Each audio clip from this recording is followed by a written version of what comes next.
也是相关的消息，第二批登来台湾的武汉包机要暂停实施。先来讲，因为头一批包机呢，有本来无伫名单内面的台商确诊，经过30外个中国籍的配偶，也就是寄来台湾的中国人，嘛听讲，甲这个武汉台办关系若较好，有特权的人，才多坐头一批包机。只有真正有需要的人，无都登来台湾。行政院苏贞昌伫行政议会真生气，伊讲这个代志完全走精，未来必须要以弱势优先。优先提供完整名单，无用阮有人伫机中做卡手。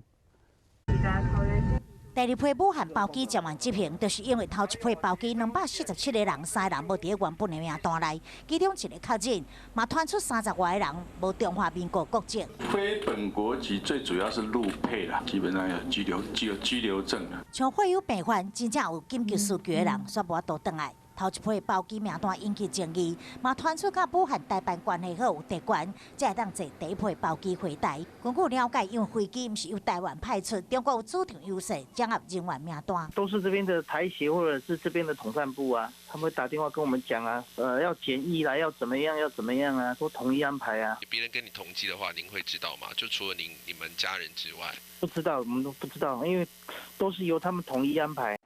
只会伫起飞前1点钟，中国才提供英文的登机名单，我国根本袂负责任。院长在今天非常严厉地表示，整起事件完全走样，下不为例，优先提供完整的名单供我方确认，不再允许任何的中间人